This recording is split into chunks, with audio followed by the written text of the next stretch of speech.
안녕하십니까. 상쾌한 아침 원주에서 출발합니다. 김혜성입니다. 11월 16일 화요일 아침입니다. 오늘 안개도 짙게 깔렸고요. 아침 날씨 제법 춥습니다. 낮 기온은 어제와 비슷하면서 예년 수준 웃돌겠고요. 낮 기온 17도로 예상되고요. 최저 기온은 0도. 오늘 원주 지방 현재 기온 2도입니다. 수능 예비 소집일인 내일은 아침 기온이 뚝 떨어지면서 일교차가 더 크게 벌어지겠고, 수능 당일인 목요일에는 큰 추위는 없겠지만 중부 지방을 중심으로 5mm 미만의 약간 비가 지나겠습니다. 오늘 준비한 소식입니다. 강원도가 내년 예산안을 8조 4천억 원 규모로 편성했습니다. 올해 당초 예산보다 8.1% 많은 규모라고 하는데, 강원도 내년도 예산 어떻게 편성됐는지 들어보고요. 원주 지속가능발전협의회가 기후 변화 주간을 기념해 12개 아파트 단지와 제로 플라스틱 프로젝트를 진행합니다. 플라스틱 용기를 가져오면 주방 세제를 담아주는 프로젝트라고 하는데, 리포터 현장에서 소개해보고요. 또 횡성 베이스볼 파크 일대에 대규모 정원이 조성될 예정입니다. 횡성 베이스볼 파크 일대 민간 정원 조성 소식도 들어보겠습니다. 11월 16일 화요일 상쾌한 아침 원주에서 출발합니다.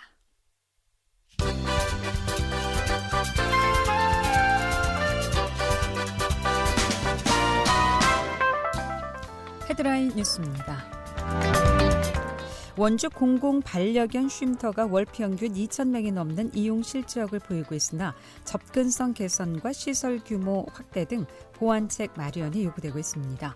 원주시는 흥업면 국도 대체 우회도로변 흥업쉼터 9,295제곱미터 가운데 4,000제곱미터를 리모델링해 반려견 쉼터 아름드를 조성하고 올 3월부터 운영 중이며, 이용객들은 쉼터가 국도 대체 우회도로변에 위치해 접근이 어렵다며 개선을 요구하고 있습니다. 이에 따라 원주시는 내년 시설 계획으로 이동형 놀이터 시범 운영을 검토 중입니다. 횡성의 근현대 변화상을 한눈에 볼 수도 있는 항공사진이 디지털 자료로 제작돼 향후 각종 공간 정보 활용에 큰 도움이 될 전망입니다. 횡성군은 국토지리정보원에서 보유 중인 1947년부터 현재까지 70여 년간의 횡성 지역의 항공사진을 확보하고 디지털 정사 영상 제작 사업을 추진하고 있으며, 오는 2023년까지 디지털 영상 지도 작업을 마무리할 계획입니다. 한국 근대 단편문학의 백미인 메밀꽃 필 무렵의 작가 가산 이효석 선생의 묘지가 23년 만에 고향 봉평으로 돌아옵니다. 지난 11일 평창군과 가산 이효석 선생 묘지 이장 추진위원회에 따르면 이효석 선생의 유족과 묘지 이장 합의가 원만히 이뤄져 오는 19일 오후 3시에 경기도 파주 동화 경모공원에 안치되어 있는 선생의 부부 유택을 봉평으로 이장하게 됐다고 밝혔습니다. 헤드라인 뉴스였습니다.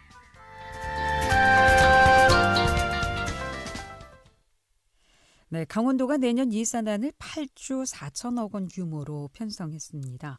이는 당초 예산보다 8.1% 많은 규모로 예산안은 이달 18일부터 열리는 강원도의회 심의를 거쳐 확정된다고 하는데요. 강원도 2022년 예산안 계획에 대해서 강원도청 김학렬 예산 담당 연결해서 얘기를 좀 들어보겠습니다. 전화 연결돼 있죠? 여보세요? 네, 안녕하세요. 네, 안녕하십니까.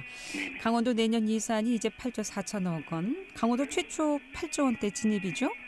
네, 맞습니다. 네. 도정사상 처음으로 8조 원대로 편성하였습니다. 오늘 아침 기사를 보니까 8조 원 달성 공적으로 인해서 강원도청 최우수 부서로 선정돼서 어제 상도 받으셨던데요. 축하드리겠습니다. 네, 고맙습니다. 감사합니다. 네. 자, 올해와 비교했을 때 내년도 예산이 어느 정도로 그럼 증가가 된 거죠? 네, 올해 당초 예산이 7조 8,057억 원이었거든요. 네. 그래서 올해 대비 6,304억 원이 증가한 8조 4,361억 원이 되겠습니다. 증액 부분은 어느 쪽에 좀 증가가 됐다고 볼 수 네. 있을까요? 예산이 증가한 주요 요인으로는요. 네. 신축 아파트 입주 및 매매 거래량 증가로 인한 취등록세 806억 원과 내수 소비 증가에 따른 지방 소비세 1,483억 원, 그다음에 보통교부세가 1,490억 원이 증가한 것이 주요 요인이라고 할 수 있겠습니다. 아파트 값이 많이 오르면서 세수 확대된 부분도 이제 증가가 됐다고. 네, 아파트 거래량이 많으면은 드러나게 돼 있습니다. 그렇군요. 예. 자, 상당히 이제 큰 규모인데요. 내년도 예산안 편성이 있어서 그럼 강원도에서는 어떤 부분에 좀 중점을 고려하셨는지요? 네. 지난 2년간 우리 도민들께서는 코로나19로 인해 평범한 일상이 무너졌다고 해도 과언이 아닐 것입니다. 올해 11월을 기점으로 강원도민의 백신 접종률이 전국 대비 상회하는 수준이라는 발표도 있었고요. 이와 관련해서 내년도 예산안은 코로나19로 인해 무너진 평범한 일상과 경제 역동성 회복에 집중하여 이를 도민들이 체감할 수 있도록 하는 것에 중점을 두고 편성하였습니다. 특히 올해 하반기부터 시행되고 있는 정규직 일자리 취직 지원 사업이 대표적이라고 볼 수 있겠고요. 또한 육아 기본수당도 올해보다 10만 원을 증액하여 매월 50만 원씩 지급하려는 계획도 포함되어 있습니다. 그러니까 우리 청년들의 취직 일자리 또 육아 기본수당을 좀 많이 인상했고 여기 좀 중점을 뒀다라고 볼 수가 있겠군요. 네네. 그리고 올해는 예상치 못한 재난지원금도 많이 지출되지 않았습니까? 네네. 예, 이 부분에 대해서도 좀 고려한 부분이 있습니까? 도민들이 필요한 사업에는 늘 고민을 하고요. 저희가 네. 최우선으로 재원을 투입하려고 늘 노력을 하고 있습니다. 네. 자, 좀 더 자세히 좀 들어가 보면 특히 이제 강원 상품권 유통이 지역 경제 활성화에 크게 기여했다라는 이제 평가가 있지 않았습니까? 네. 이번에 이 강원 상품권 관련한 예산도 2천억 원 정도 배정됐다고 하는데요. 네, 그렇습니다. 네. 유독 코로나 시행 이후에 경제 성장을 위해 다양한 정책들을 추진하고 있는데요. 지역 상품권 유통과 함께 도내를 안심하고 관광할 수 있는 놀러와 강원 프로젝트 등을 시행하여 도내에서 자금이 풀릴 수 있도록 할 계획이고요. 또한 메타버스 플랫폼을 도에서 구축해서 내년도 개최 예정인 강원 세계 살림 엑스포라든지 세계 합창대회 등의 메가 이벤트에 활용할 계획을 가지고 있습니다. 네. 또 강원도의 중요한 도정 현안이라 할 수 있는 것이 노령 인구 지원 아닐까 싶습니다. 이 청년 일자리 못지않게 말이죠. 내년도 예산 편성에 있어서 복지 분야와 노인 일자리 창출 등 일자리 사업 예산이 또 가장 큰 비율을 차지한 것으로 알고 있는데 내년 사회복지 분야 지원은 어떻게 배정될까요? 네. 복지 분야 예산은 금년 대비 11.16% 증가한 2조 7,188억 원으로 저희 일반에게 36.7%를 차지하는 매우 중요한 예산입니다. 주요 사업으로는 앞에서 말씀드렸던 육아 기본수당이 있고요. 그다음에 노인 일자리 사업으로는 만 65세 이상 어르신을 대상으로 월 최대 30만 원 지급 예정인 기초연금 사업과 5만 8천여 명을 대상으로 하는 어르신 일자리 사업도 지속 추진할 계획이고요. 이 밖에도 많은 복지 분야에 재원을 투자하였으며 복지와 관련된 사업들은 도움이 필요한 곳에 최대한 지원이 될 수 있도록 최선의 노력을 다하고 있다고 말씀드리겠습니다. 그럼 내년에는 복지 분야에서는 올해보다 좀 더 많은 혜택이 갈 수 있다 이렇게 좀 생각하면 될까요? 네, 많이 늘어났습니다. 예. 자, 그리고 이 수소 전기차 보급, 드론 택시, 시제기 개발 등 미래 전략산업 육성에도 좀 대대적인 지원이 있을 예정이라고요. 네, 잘 아시는 바와 같이 과거에는 도내가 농업, 임업, 어업 등 1차 산업이 주를 이루었다면 현재는 관광산업이 주를 이루고 있고요. 이제는 미래의 먹거리를 본격적으로 찾고 선제적으로 지원이 필요한 때라고 생각됩니다. 따라서 말씀하셨듯이 드론 택시 시제기 개발이라든지 수소전기 자동차 보급, 이모빌리티 공용 플랫폼 구축, 양자 관련 연구 생태계 구축, 스마트 양식 클러스터 조성 등 첨단 산업 육성은 물론 미래를 대비한 사업이 본격적으로 추진될 수 있도록 예산을 지원할 계획입니다. 네, 그럼 내년에는 이제 수소 전기차도 좀 많이 보급이 되겠나요? 네네네. 네. 자, 앞서 육아 기본수당 10만 원 인상에 대해서도 얘기 잠깐 해주셨는데 10만 원이 인상돼서 50만 원을 받는다고 하셨거든요. 이 기준은 네네. 어떻게 됩니까? 앞에서 간단히 말씀드렸는데요. 네. 육아 기본 수당은 원래 2019년부터 추진되어 온 사업이고요. 네. 출생일로부터 만 48개월의 아동을 대상으로 하여 육아에 실질적으로 도움을 드리고자 진행된 사업인데요. 예. 올해 40만 원으로 지급되었고 내년에는 이를 10만 원 증액하여 매월 50만 원씩 지급할 예정입니다. 이 예산도 1,140억 원이네요. 네네. 네. 육아 아이들 키우면서 경제적 부분에 네네. 많이 좀 걱정이 되는 부분인데 도움이 좀 됐으면 좋겠고요. 자, 이 밖에도 내년도 강원도에 예정돼 있는 굵직굵직한 사업들이 상당히 좀 많이 계획돼 있는 것으로 알고 있습니다. 뭐 지역 재정비라든지 문화 사업들의 경우 예산 이 부분은 어떻게 좀 편성이 돼 있습니까? 네, 강원도의 경우 뭐 미래산업 선진을 위한 투자도 중요하지만 기존 농사노촌 지역이라든지 평화 지역, 폐강 지역 등 지역별 다양한 수요에 대한 지원도 소홀히 할 수 없어 지역에서 최우선으로 필요한 사업들이 반영되도록 노력을 하였고요. 또한 문화체육시설 확충이라든지 공공도서관 건립 등 지역 내에서 문화를 향유하고 즐길 수 있는 사업에도 지원을 할 예정입니다. 특히 코로나19에 전략적으로 대응하기 위해 코로나19 완치자 건강관리 모니터링, 강원도형 자율방역 시스템 구축, 안심 홈케어 등 코로나19로부터 안전한 강원도를 만들기 위한 사업에도 예산을 편성하였습니다.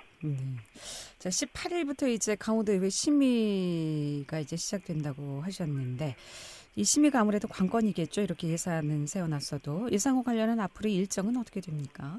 네, 내년도 예산안은 지난 11월 11일 도의회에 제출된 상태고요. 이 예산안은 말씀하셨듯이 18일부터 11월 25일까지 각 상임위원회별로 심사가 이루어집니다. 그다음에 11월 29일부터 12월 2일까지 4일간은 예산결산특별위원회의 심사가 진행되고요. 그다음에 12월 10일 본회의에서 의결되면 내년도 예산안으로서 효력을 갖게 됩니다. 네, 특별한 문제는 없겠죠. 예. 특별한 문제는 없을 것으로 예상하고 있습니다. 아, 그리고 참 그 강원도청 이전이 계속 지금 최근 그 이슈가 아니겠습니까? 도청 이전 네네. 관련된 예산은 어떻게 편성돼 있습니까? 지금 뭐 한 3천억 이상 된다라는 규모로 지금 예측이 되고 있고요. 당장 대규모 사업을 투자하기는 좀 어려움이 있어서 내년에 50억 정도를 청사 정비 기금으로 조성을 하려고 준비 중에 있습니다. 그럼 청사 이전을 한다면 그 예산은 어떻게 되는 거죠? 이렇게 기금 조성을 해서 모아놓고요. 네. 부족한 부분은 지방차라고 해서 빚을 내서 충당하는 방법도 있습니다. 그렇군요. 자, 예산 관련해서 뭐 못한 말씀이 있거나 아니면 뭐 더불어서 전하고 싶은 말씀 있으시면 마무리 말씀으로 듣겠습니다. 네. 내년도 예산안에 담겨진 사업들이 도민 여러분들께서 느끼기에 아쉽고 부족한 부분이 많이 있을 수 있습니다. 하지만 한정된 재원을 가지고 여러 분야 필수 사업에 배분하려고 많은 고민과 많은 시간과 많은 정성을 들여 예산안을 마련하였다는 점 이해해 주시면 고맙겠고요. 그리고 예산이 도에서 확정되면 조속히 사업을 추진할 수 있도록 미리미리 준비하여 계획된 사업들이 도민들에게 최대한 빨리 혜택이 갈 수 있도록 최선을 노력을 다하겠다는 말씀을 드리겠습니다. 네, 예산 짜시느라 고생하셨습니다. 잘 들었습니다. 네, 고맙습니다. 감사합니다. 지금까지 강원도청 김학렬 예산 담당이었습니다.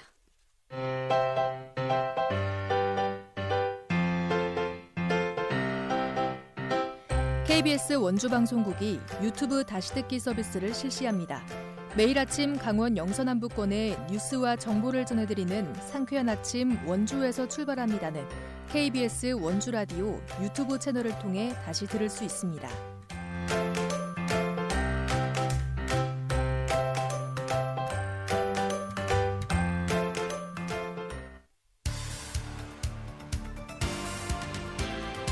알찬 정보, 생생한 현장의 소식을 전해드립니다. 리포터 현장. 지금 시각 8시 46분 지나고 있습니다. 원주시가 2021 기후변화 주간을 기념해 플라스틱 줄이기 프로젝트인 담화 가게를 진행 중인데요. 이 플라스틱 용기를 가져오면 주방 세제를 담아주는 프로젝트라고 합니다. 이 소식 추인의 리포터와 함께합니다. 어서 오세요. 네, 안녕하세요. 네. 자, 원주시가 기후변화 주간을 맞아 진행하는 제로 플라스틱 프로젝트 담화 가게 어떤 프로젝트인가요?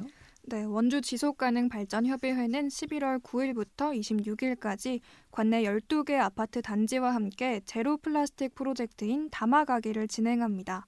가정에서 사용한 빈 플라스틱을 가져오면 이 플라스틱 용기에 주방 세제를 담아주는 프로젝트인데요.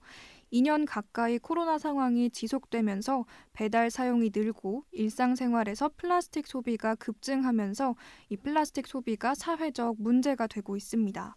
특히 우리나라는 플라스틱 사용이 가장 많은 나라 중 한 곳인데요. 2016년에는 1인당 연간 플라스틱 포장재 소비량이 세계 1위였습니다. 이렇게 플라스틱 사용량이 많은 데 비해 재활용률은 59%에 그치는 수준인데요. 이런 상황에서 플라스틱 소비를 줄이고 플라스틱 쓰레기의 재활용률을 높이기 위해 제로 플라스틱 프로젝트가 준비됐습니다. 원주시 지속가능발전협의회 엄영철 팀장입니다. 네, 주민분들이 굉장히 많이 참여를 하고 계십니다. 저희가 원주에서 지금 12개 아파트 단지하고 좀 진행을 하고 있는데요. 주민분들이 플라스틱 용기도 많이 가지고 나오시고 또 소형 플라스틱도 많이 모아주시고 사실은 잘 모으셨던 부분일 텐데 그런 것들을 좀 알아가시면서 앞으로도 플라스틱 사용을 좀 줄이겠다 또 혹은 분리배출을 잘하겠다라고 말씀해주고 계십니다. 통상적으로 500ml짜리 플라스틱 생수병이 완전히 분해되는데 걸리는 시간이 약 500년 정도 걸린다고 합니다.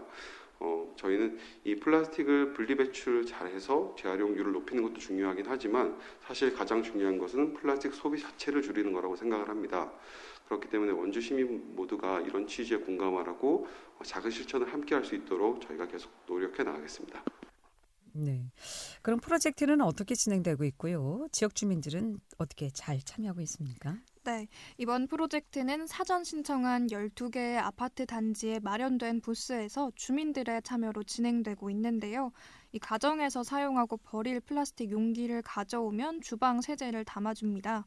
또 너무 작아서 재활용이 되기 어려운 소형 플라스틱을 모아서 다시 활용하기 위해 담아주개 프로젝트도 함께 진행 중인데요.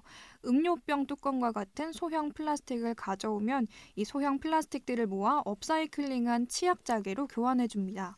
이 현장에서 주민들에게 제공해주는 벌크형 주방 세제는 일반 세제 용기를 40개까지 줄일 수 있는 데다 이 최소한의 제조 공정으로 탄소 발자국을 줄일 수 있습니다. 프로젝트를 통해 시민들이 쉽게 만들어지고 쉽게 버려지는 플라스틱 사용에 대해 다시 생각해보고 플라스틱 소비를 줄일 수 있는 생활을 실천하는 계기가 될 것 같은데요.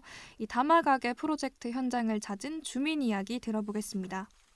처음에는 이제 아는 동생이 이런 취지가 있는데 언니네 아파트에 온다. 그래서 친환경 세제를 그 통을 가져오면 해준다는 취지여서 그 플라스틱이 요즘 너무 많이 우리나라도 환경적으로 문제가 되고 있으니까 내가 플라스틱을 가가지고 모든 거를 담아오면 그거 괜찮은 것 같다 해서 일단은 참여하게 됐어요. 그리고 또 친환경 세제도 받을 수 있고 해서 좋은 뜻으로 받아들였어요. 저는 적극적으로 동참할 거고요.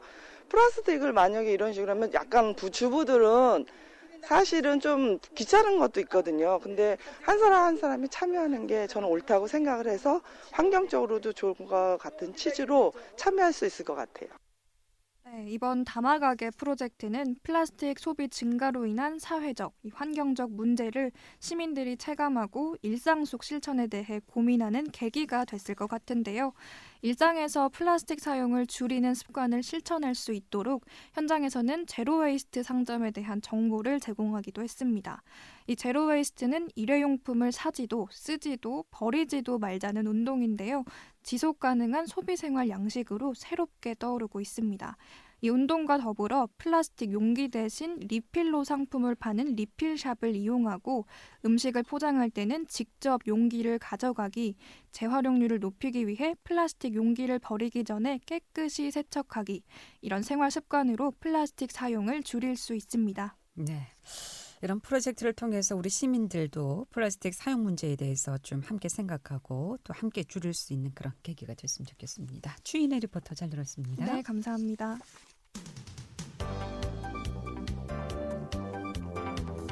생생한 현장, 유익한 생활 정보를 전해드리겠습니다. KBS 원주라디오 상쾌한 아침 원주에서 출발합니다를 함께하고 있습니다. 네, 횡성 베이스볼 파크 일대에 대규모 정원이 조성될 예정이어서 기대가 모아지고 있습니다. 횡성 베이스볼 파크 일대 민간 정원 조성 소식 횡성군청 미래전략과 이은형 전략산업팀장 연결해서 얘기 듣습니다. 이은형 팀장님, 안녕하십니까? 예, 안녕하십니까? 네. 자, 이번 공원 조성 사업은 어떻게 진행되는 사업인지요? 이 사업은 민간 정원 조성 사업으로 베이스볼 파크 2단계 부지인 48,000평방미터의 순수 민간 자본으로 추진되는 사업입니다.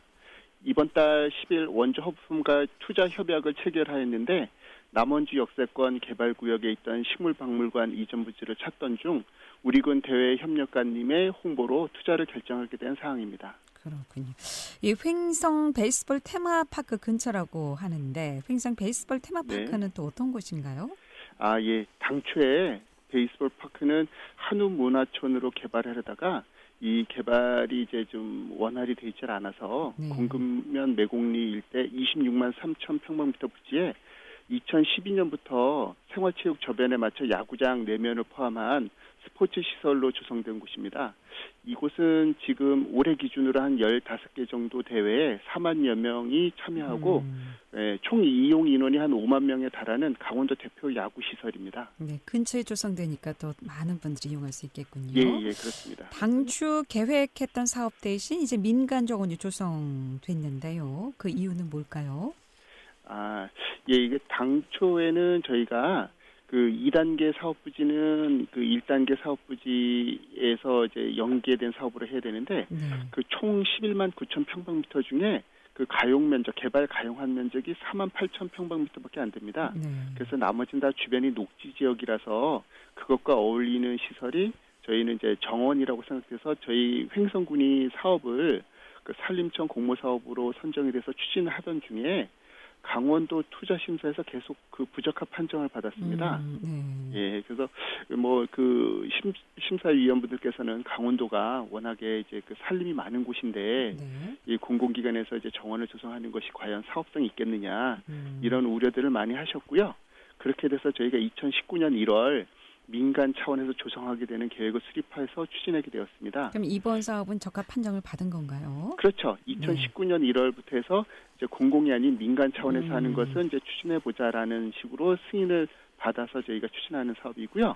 그래서 그 사실은 2019년에 그 민간 투자자분이 한 분 더 계셔서 추진을 하고 있었습니다. 네. 근데 이제 작년에 이제 코로나 상황에 그 투자가 원활히 이루어지지 않아서 그래서 그 민간 투자자분이 1차적으로 좀 포기한 상황이었고요. 그리고 이번에 이제 새롭게 민간 투자가 좀 이루어지게 된 상황입니다. 네. 사업 규모가 대단하던데요. 200억 원? 네. 그럼 지금 예, 이 사업은 지금 원주 무실동에 원주 허브팜이라고 기존에 운영하시던 그 사업자께서 하시는 것이라서요. 네. 그래서 이제 저희는 안정적인 기술력과 자본력이 충분히 갖춰진 것이라고 기대를 하고 있습니다. 그럼 조성 일정은 어떻게 됩니까? 언제 마무리가 되죠? 아무래도 이제 정원 조성은 특성상 아주 장시간 시간이 필요한데요. 네. 저희는 이제 2025년까지 이제 1차적인 어떤 사업이 완료될 것으로 이제 기대되고, 예, 그 이후에 이제 계속 지속적으로 사업을 하시면서 계속 지속적인 투자가 이루어질 것으로 보고 있습니다. 그럼 언제 이게 마무리되는 사업이죠? 그 마무리라고는 볼 수 없을 거고요. 네. 민간 사업이다 보니까 이제 그 토지 소유주부터 이제 민간이 소유하면서 사업을 투자하게 되실 텐데, 네. 2025년 정도가 되면 입장 계획을 유료로 받을 수 있는 그런 상황이 돼서 이제 그때부터는 유료로 전환해서 아마 사업을 예, 지속적으로 추진하실 수 있을 것 같습니다. 그렇군요. 지난 10일 이제 원주 허브팜과 민간정원 투자유치 협약식도 이제 가지셨는데 그럼 이번 협약 이후 횡성 베이스볼 파크 민간정원 관련해서 어떤 지원이 이루어질 계획인지 향후 계획에 대해서 듣고 마무리하도록 하겠습니다. 예. 일단 뭐 저희 횡성군에서는 그 부지 매입 절차 및 개발 과정에서 행정 절차 지원을 하게 될 거고요. 네. 그리고 향후 횡성 관광지들과 연계된 마케팅을 지원해서 조기에 정착할 수 있도록 도울 예정입니다. 이후 혹시 이제 그 야생화나 뭐 이런 것에 대한 재배 기술과 민간 보급 연계 등을 지역과 상생할 수 있도록 저희가 최대한 도우면서 그 서로 윈윈할 수 있도록 저희가 최대한 지원할 계획입니다. 예. 공원 앞으로 어떻게 만들어질지 기대해 보도록 하겠습니다. 고맙습니다. 기대하셔도 될 것 같습니다. 잘 감사합니다. 들었습니다. 횡성군청 미래전략과 이은형 전략산업팀장이었습니다. 11월 16일에 보내드린 상쾌한 아침 원주에서 출발합니다. 여기서 인사드립니다. 함께해 주신 여러분 고맙습니다. 안녕히 계십시오.